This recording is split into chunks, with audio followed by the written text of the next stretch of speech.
Hello students, स्वागत है आप सभी का अपने YouTube channel HLV digital class में। आज हम पढ़ाने वाले हैं आप लोगों को क्लास 10th साइंस यानी फिजिक्स के मोस्ट इंपॉर्टेंट क्वेश्चन। देखो इसमें जो पहला क्वेश्चन क्या है, प्रकाश का परावर्तन।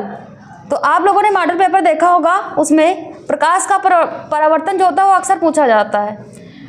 तो यहाँ पर प्रकाश का परावर्तन क्या होता है कि जब प्रकाश की कोई किरण किसी समतल या पालिशदार पृष्ठ से टकराती है तो क्या होता है, उसका अधिकांश भाग उसी माध्यम में वापस लौट जाता है। तो प्रकाश की किरण का किसी समतल से टकरा कर उसी माध्यम में वापस लौटने की घटना क्या होती है, प्रकाश का परावर्तन होता है। तो यहाँ पर हेडिंग में प्रकाश का परावर्तन ही रहेगा।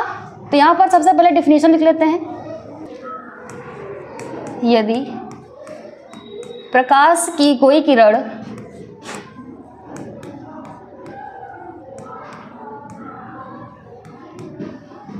किसी समतल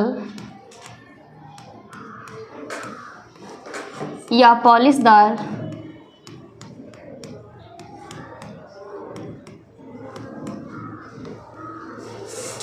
सतह से टकराती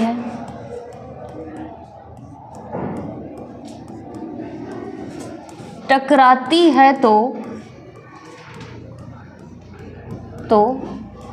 उसका अधिकांश भाग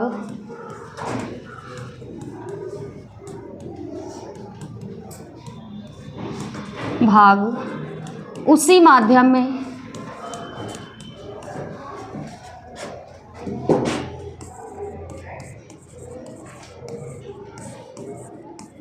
वापस लौट जाता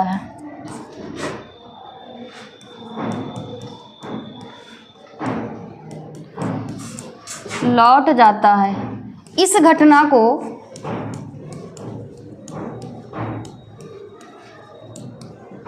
प्रकाश का परावर्तन कहते हैं।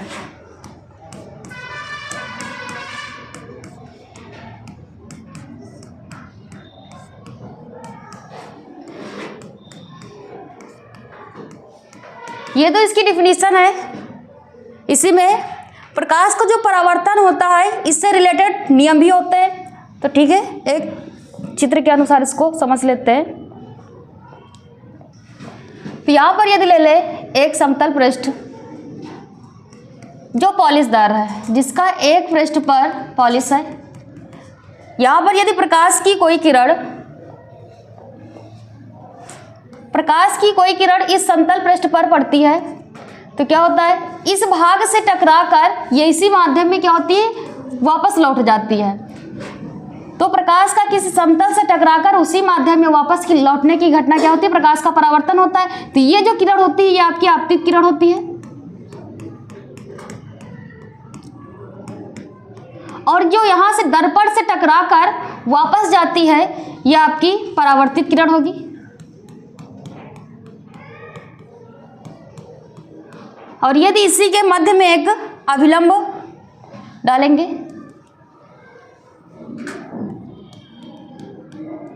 तो यदि यहां पर एक अभिलंब डाला जाएगा तो यह आपका क्या हो जाएगा, आपतन बिंदु।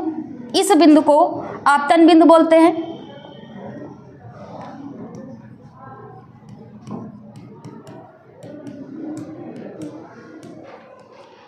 और इसमें इन एंगल में एक कोण बनेगा, यानी यहाँ पर देखो दो एंगल बन रहा है इस अभिलंब के अकॉर्डिंग। तो ये आपका कोण I हो जाएगा और ये आपका कोण R हो जाएगा। ये आपका अभिलंब होगा।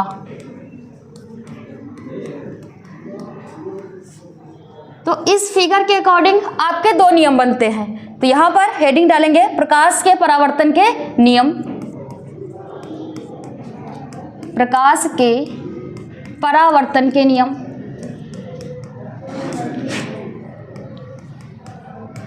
तो परावर्तन के नियम, दो नियम होते हैं, क्या आप लोगों को पता है।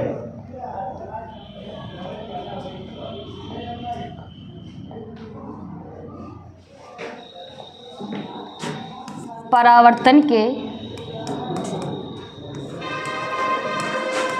दो नियम होते हैं।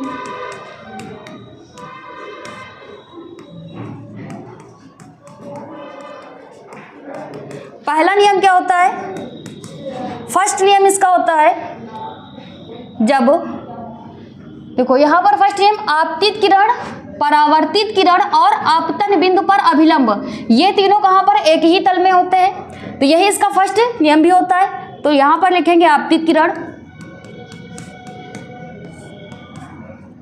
आपतित किरण कामा परावर्तित किरण तथा आपतन बिंदु पर अभिलंब, आपतन बिंदु पर अभिलंब, तीनों एक ही तल में स्थित होते हैं।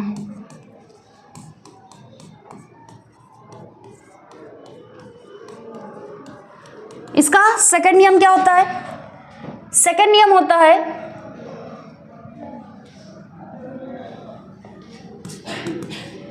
कि इसका जो आपतन कोण, ये आपका जो आई है ये आपतन कोण है, ये जो आर है ये आपका परावर्तन कोण है। तो ये देखो इसके मध्य बिंदु पर अभिलंब है, तो जो कोण आई होगा वो कोण आर के क्या होगा, बराबर होगा। तो यही आपका सेकंड नियम भी होता है।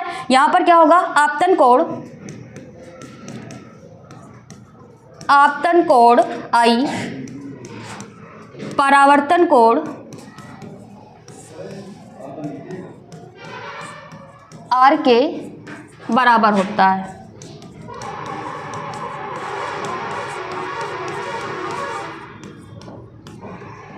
तो यहां पर क्या हो जाएगा, कोण आई बराबर होगा कोण आर के। ये आपका प्रकाश का परावर्तन था। तो आई होप आप लोगों को समझ में आया होगा कि परावर्तन क्या होता है, किसी समतल से टकराकर किस प्रकाश की किरण का और उसी माध्यम में वापस लौटने की घटना क्या होती है, प्रकाश का परावर्तन होता है। और परावर्तन के कितने, दो नियम होते हैं। पहला नियम क्या होता है, आपतित किरण, परावर्तित किरण और अभिलंब, आपतन बिंदु पर अभिलंब, ये तीनों क्या होते हैं, एक ही तल में स्थित होते हैं। और दूसरा क्या होता है, आपतन कोण आई जो होता है वो परावर्तन कोण आर के बराबर होता है। आई होप आप लोगों को समझ में आया होगा। धन्यवाद, मिलते हैं अगले वीडियो में।